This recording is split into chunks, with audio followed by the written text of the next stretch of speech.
Personalizing student engagement is only possible when enrollment management and MARCOM are aligned.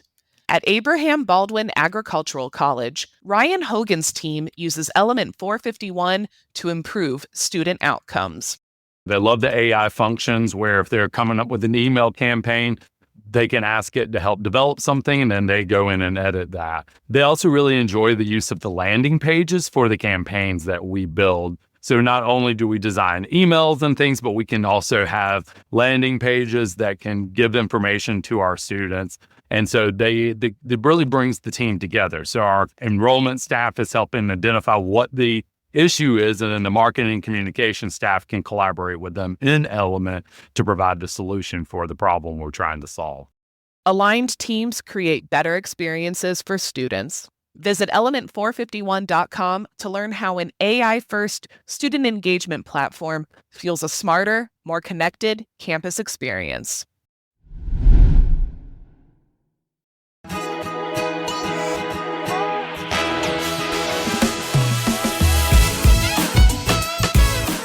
Welcome to In Your Element, the podcast that unlocks practical wisdom in higher education, where leadership meets real talk. I'm Brendan Hinkle, Manager of Solutions Engineering here at Element 451. And I'm Daniela Norden, Element 451's Director of Customer Success and Engagement. Join us every other Thursday for discussions with everyday heroes using Element 451 in enrollment, marketing, and student success. We'll unlock the practical tips to help you make waves on your campus. In Your Element is a part of the Enrollify Network, a robust collection of podcasts designed to help higher education professionals like you grow. Explore our other shows at enrollify.org or check out some of my personal favorites linked in the show notes below. Enrollify is made possible by Element 451, the leading AI-powered all-in-one student engagement platform, helping institutions create meaningful, personalized, and engaging interactions with students. Learn more at element451.com. All right. Hello, everybody. Welcome back to In Your Element. Brendan and I are super excited. I always feel like we start with I'm super excited, but Brendan's excited about this one too. Me too. I'm really excited. I feel like we're actually going to steal some of Artis's thunder with the episode today. Absolutely, for our first we really are. like AI heavy episode. So watch out, Artis. We're coming for your job. We're coming, but actually, you can keep it, Artist. Brendan will come for it, but I'll stay where I am. But we're so excited to welcome Claire Skelton, Assistant Director of Content Marketing at SEMO, Southeast Missouri State University. Claire, thank you so much for being here. Welcome to In Your Element. Yes, thank you so much for having me on the podcast. I'm so excited to talk with you all.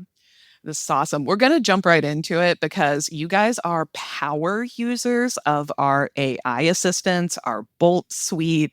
When we met a couple weeks ago to kind of talk about what this episode would look like, you really shared some insights and some strategy around how SEMO built out your assistants. Let's start there. What was that strategy? You talked about different student populations. Why did you decide to go this route? Maybe craft that story for everybody who's listening. What had happened is I guess it was last summer, we rolled out our Sadie Bolt bot, and she was on the majority of our SEMO.edu website for all of our students. The biggest thing Sadie, our AI assistant, ran into was she would get a little confused when talking to different types of students because we have a new first time, we have online students, we have grad students, we have international students, and each of those application processes, financial aid, those are different answers. And so Sadie would be pulling different insights from the knowledge base and was getting slightly confused. Our technology coordinator, Cody, had the great idea of what if we could make these teams specific to each of the student type. So on our online page, we have our online Bolt team, which is comprised of an admissions counselor specific to online, a campus life specific, well, I guess a campus life specific to online, but also a financial aid specific to online, since those bolts would then be connected to those links on the online webpage. I think that's so smart and so strategic. We too like group our assistants as teams. So thinking about which assistants you want answering which questions.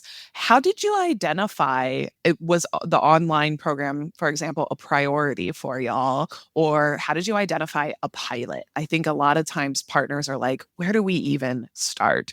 And how do we begin to think about this? So, when choosing what teams to make for our Bolt assistants, we decided to lead with our international and online because those are specific areas we're trying to grow right now. And we had found that our international page on our SEMO.edu for our international population had a lot of really great information, but it definitely was completely different than what we would want a new first time student to be hearing. And so we have these students that were monitoring Sadie at our front desk in our admissions department, and they were noticing the online and international was the bigger two issues that Sadie was getting confused on.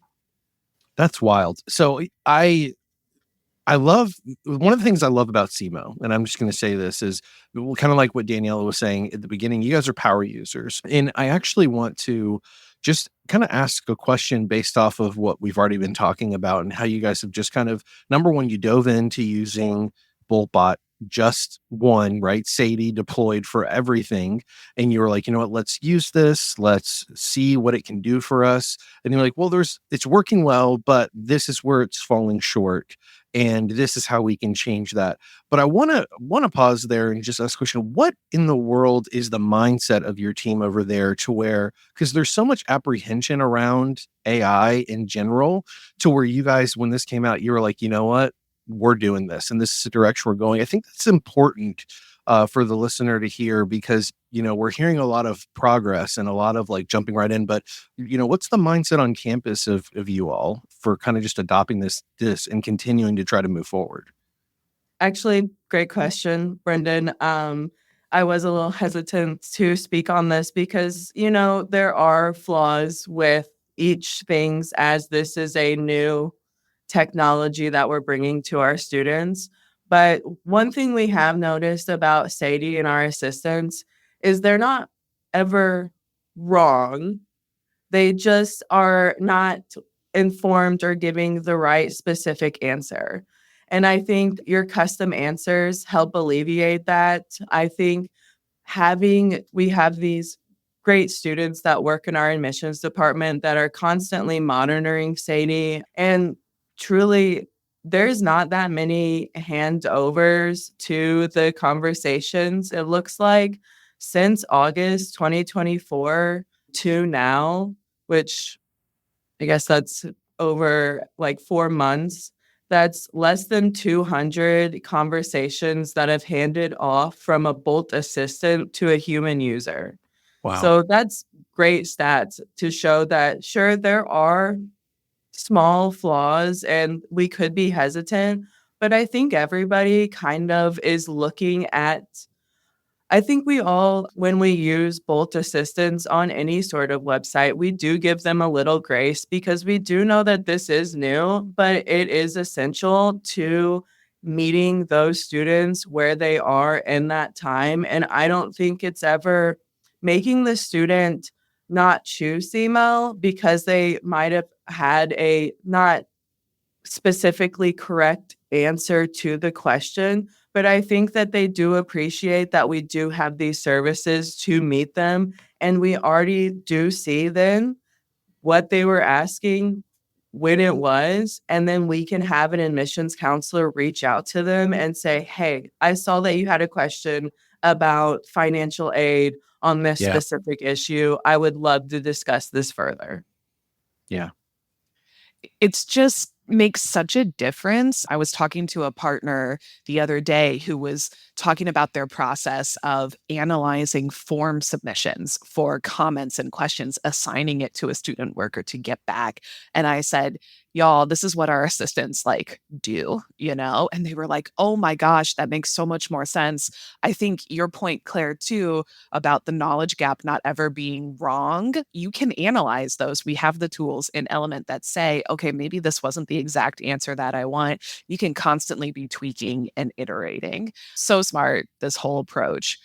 You mentioned the knowledge base, you mentioned sources, one of my favorite features because it doesn't just apply to the assistants, right? It helps you write campaigns, it helps answer student questions. You can have like an internal knowledge base. You shared some examples previously about the way Staff Assistant helped you generate some content and contents for campaigns. Can you share those examples now? I think this is a great feature that is found on Element 451, especially with a lot of our newer staff members. We are thankfully expanding in a lot of our marketing, international, online. So there are a lot of hands in our CRM. So I think having this knowledge base when they get to use the Copilot, they will know the specific answers that we've already connected for the population to receive from our website. We want everything to be a cohesive voice. And so I think having this co-pilot is just essential with keeping everybody singing the same tune when we're speaking to these students. So I've got to ask this because, you had like the best teacher on campaign building co-pilots during Engage Summit. I don't remember what his name was, but we had a really good workshop. What all from this, have you guys been able to take from, because you're very engaged in, Enrollify podcasts. You're very engaged in the things that we put out. Again, the workshop that you and the team attended. What all have you taken away from that as you've used AI for things like building campaigns? Yes, for consistency of information, but also like anything that you guys have pulled away from using them for campaign building specifically that has been revolutionary compared to what you were doing. I think that just constantly reassessing where we're at and trying to make sure we're using the best features. It's okay to reinvent the wheel and not be stuck in what we've been doing for years and years. I love that Element has been able to bring so many great features, and they really do lean into AI when bringing personalization to these students. I've really feel like I've leaned into listening to a lot of podcasts, and our whole Marcon team have felt empowered by what we've received from Element. One of the things that why I'm so thankful to be working with Element is because I know who is bringing these features to the forefront because I listened to the podcast. I was there at Engage Summit. So I know that, Meredith has been really hands-on with the AI assistants. And when we were rolling out these bots, I was a little hesitant with the knowledge base and what I think how it should be lined up. And she was so kind and checking how I had connected the knowledge base to each of the specific assistants. And what I had assumed was the more the merrier. Let's put as many links to these assistants as possible.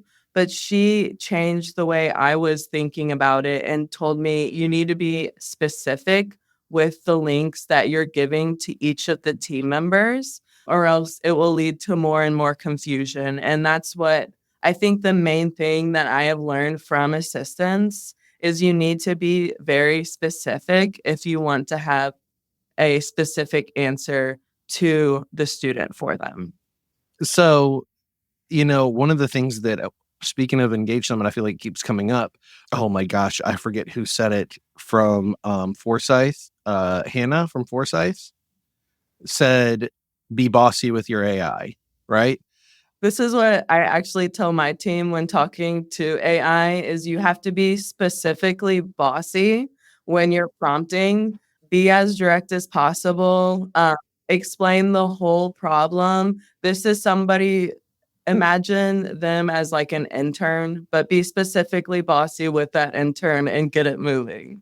Right, because it's you have not that you want to be bossy to people in real life, but you talk to it like you would talk to someone like a person that you're managing. Like you're not going to sit there to a person you're managing and be like, "I want a campaign for students right now that talks about this." And then it gives you this broad, vague mess and you're like, "Well, this isn't exactly what I was thinking." Well, you didn't tell it exactly what you were thinking, right? So what you're thinking, the output you want to be in your head, give it all of it, right? And then you're able to see these incredible results in timing that is now minutes as opposed to something that you would have a person or a team put together in days, right? And that's the value, right? That's where the value lives. I think the biggest misconception with AI and prompting is people don't realize it's a conversation. You're not just going to say one prompt to them and they're going to give you the most amazing answer. You have to say, now take that line out. I want to make sure to highlight this. You have to, when I'm prompting, I it's probably 5 or 4 different things I'm saying back to them before I finally have my finished product, which is then edited a little more to take out adjectives and all the different aloof language. We had an email. It's the third communication for an event that we're putting out that we're not at the capacity that we'd hoped to be. So for this last and final email, it says, "This is your last chance, XYZ," the normal lingo that happens. And then I got an email from Ashley Budd earlier where she has put out that Chat GPT for mailed it. And I took that email and I put it in there and I said, "I want you to read this email and give me great tactics from that I could maybe help push people to want to join this." Then I made sure after it gave me one email, it gave me a prompt. I said, "This is great. I would like to really highlight that these are going to be one-on-one sessions. We really want them to register, and we're going to be going to their county to speak to them instead of being in Cape Girardeau." And it just kept shifting and arranging till it was finally the message that it gave me an awesome subject line and a preview text where I was able to it was tactics I just didn't even realize, but it's through prompting that you're able to pull this out. I love that. I love that too. I love the cross Enrollify creators too. I was holding up a bookmark that said "mailed it." That's what Claire got excited about. This reminds me that you talking about prompting and sort of iterating. You can use that same approach to your knowledge base. It feels like when you were talking about custom answers, or when you were talking about, we're constantly feeding it. It's not wrong. It's what you give it. Like it's that same philosophy that I think people will sometimes give up too quickly, but looking at it as a conversation or as like an intern, I think is super helpful. I will say, while I agree with you guys for being bossy, I always thank my AI because you never know. You never know. You never Yeah. know. Being bossy, you can still throw in at the end, thanks, but you still got to be bossy. They got to know, but they also got to know who's wearing the pants in the relationship. The AI is not your boss, Daniela. You're the boss of the AI. It's the Midwesterner in me. I gotta say please. I gotta say thank you. You never know what's gonna happen though. But that's like a personal touch. And I'm wondering, Claire, like how do you still stay personal? Like you mentioned following up, or you're using AI to do a lot of this. How does it still feel like it's coming from humans, or how does it still remain personal? Or what are the things you're doing in your follow-up maybe that gives that personalization to those students you're talking to? Yeah, I think one of the best ways that we have found great success is with like a dynamic email out to these students where we're sending them the information, but it's from their admission counselors from that specific segment. So you'll see in the inbox, it'll say, I'll give an example, Ayana McCurdy, who is one of our admissions heads, then has emailed this student to say, hey, I've seen that you've had an issue with applying or something like that. And that's more likely to be clickable to the prospective student. And what's great is the return address is Ayana. So then the conversation has begun and they get to have this conversation where we've seen that there is an issue. Something that I really love, that is another great way to be personalized, is you're able to categorize the type of student, like how often they open your messages. So we like to have a lurker message that will go out to our I like lurker that. student type. Does it say like, we see you lurking right now? Stop lurking. Stop lurking in your lurkum. Yeah. We don't specifically call them lurkers in the email, but we You do might want to say, try it. Do some A/B testing, with that. See if it gets any traction. I think, might be onto something here. to be honest, I would click on an email if an email was calling me a lurker. Right? Yep. Right? This is what they're on our website. Why aren't you clicking through? what's going to make you click? Honestly, the engagement score is one of my favorite and most underutilized features and element. The fact that you guys are using it just makes my heart explode. Like, we do the hard work for you. We're literally analyzing who's opening emails, how often, like what they're engaging in. And people are like, oh, wait, that's a thing that exists. And I'm like, yes, and it works. You should use it. Yeah. And I think people don't realize, like, the conversation's happening right now. You're not behind or like have missed the boat. Innovations with AI are constantly happening. And the more that you're talking about it and the more that you're asking the questions, the more informed you're going to be on the subject. Like, we're still figuring out our AI assistants, but they're doing so good and we're so proud of the work that they've put in, and we're constantly saying they're doing their best and they're making those connections, and it's starting those conversations with students where we wouldn't realize when they are having these queries. So I have to ask, have you heard through the grapevine some of the possible releases we may be having with real-time phone calling with AI assistants?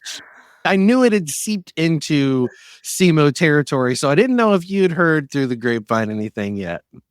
We've heard a phone call and it was really impressive. I think that this is going to be great with meeting those students. One of the biggest things that I was lucky enough to be on a focus group last year, and we talked to students about what their biggest hangup is with the college process. And their number one thing is they don't know the questions to ask. So they're afraid to reach out to an admissions counselor to seem like they don't know or like might be judged, fear of judgment, things like that. Yeah. And I think that's a huge misconception, because the admissions counselors are there to support you and to help you through this process. So then to have these text messages, phone calls to meet these students who are a little more hesitant, they would probably be more apt to answer a phone call that would be not from a person, but to give them prompts on different ideas that they could ask about or what might be on their mind. Yeah, 100%. I actually love this voice feature, so I'll have to tell you guys a story. I was at the North Carolina Systems Conference, and Artis was there, and we did like a live demo, like we at the end of a session that I was presenting, and we had the phone like held up to the microphone. So essentially, our partners will get a phone number. It's a phone voice assistant. Students can call, and it will walk you through like what's the application deadline, and the assistant will like answer. So just explaining for the listener out there to kind of get the sense of what's coming, and really, to Claire's point, being able to meet those students at the different places that they are.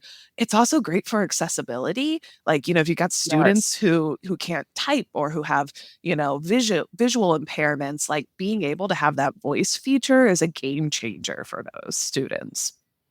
Yeah. And one of the other things that it's going to be able to do, and this is just wild to me, is it's going to be able to call out to students too, right? Like having them proactively reach out and listen. Don't get me wrong.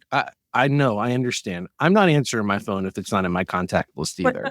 But this is where you can kind of develop those strategies of everyone's different, right? And so if you know a demographic, you guys are tracking with personas. You can look at their activity. You can see, what are they, more inclined to do from an engagement perspective, and take that group and they can be in an outbound phone call situation where you see these things. And so it's just crazy to see where we're going, the scalability of what the future can hold, and what AI is going to be able to do for campuses. So I had to ask. I knew Linnell. I knew there was a SEMO phone number. I knew Linnell had one. I didn't know like how much you knew about it. So I Of had to course, ask. we'll know.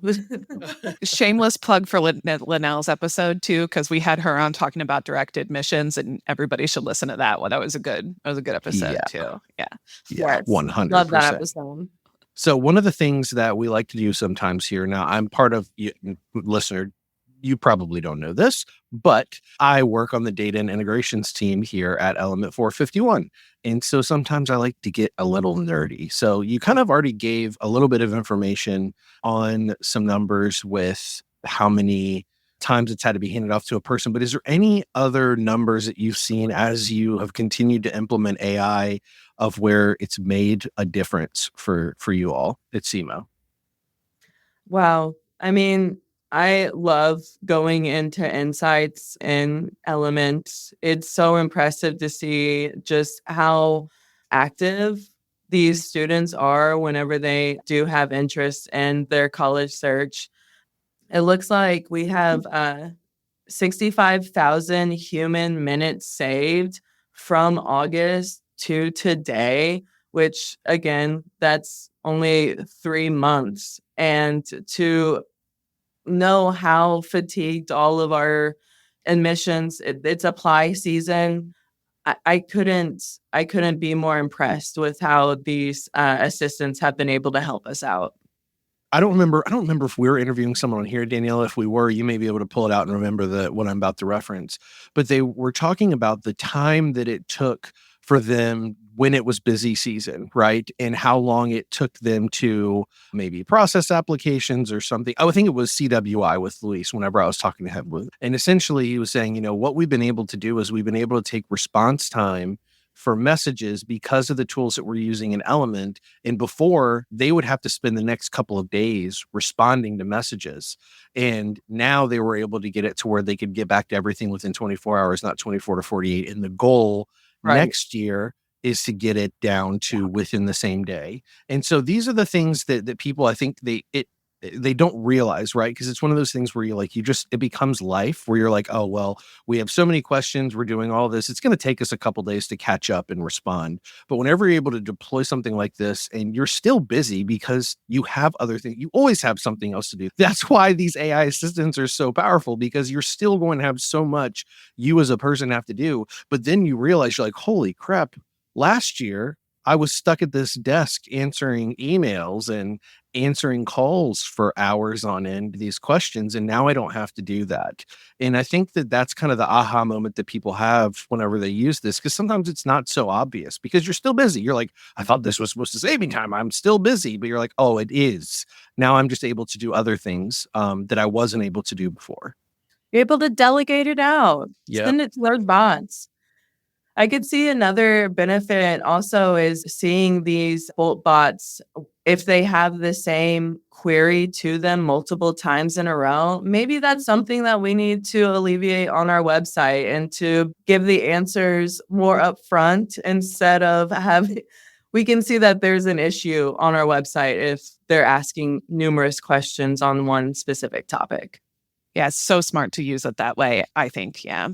This has been awesome, Claire. Thank you so much. It's just kind of fun to talk AI. I know Brendan and I kind of geek out about it. Everybody at Element actually kind of geeks out about it, but it's so nice to have somebody to really explore and talk about how you're using it.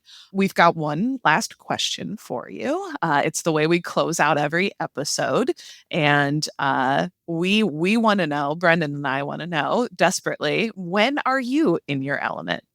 I need to know. Tell me. We need to know. Here lately, I've been in my element. Our SEMO football team has been having an awesome season, and we have a brand new stadium. And Love we're that. able to SEMO with the whole stadium. It makes me so proud, and I'm so in my element then. Fall football vibes for the win. Such a Midwestern thing to say, like such a Missouri, like Midwestern. I love it. Oh, I love it. I don't know any other, I can't say touchdown. I don't know any other analogies. The Sports Buckeye would be a balls. sports ball. The Buckeyes would be so upset with me right now, but yeah. Get AI to my write me goodness. something, a slogan. Yes. Exactly. Oh my I gosh. love Thanks that. so much, Claire. This was awesome. Yeah, Thanks, thank Claire. you so much for your time. I really do appreciate getting to talk to you both, and thanks so much. In Your Element is part of the Enrollify podcast network. If you like this podcast, chances are you'll like other Enrollify shows too. Our podcast network is growing by the month, and we've got a plethora of marketing, enrollment, and higher ed technology shows that are jam-packed with stories, ideas, and frameworks, all designed to empower you to be a better higher ed professional. Our shows help higher ed marketers and enrollment professionals find their next big idea and feature a selection of the industry's best as your host. Learn from Mallory Wilsey, Artis Kadu, Maya Demishkovich, and so many other of your favorite leaders in higher ed. Enrollify is made possible by Element 451, the leading AI-powered, all-in-one student engagement platform, helping institutions create meaningful, personalized, and engaging interactions with students. Learn more at element451.com.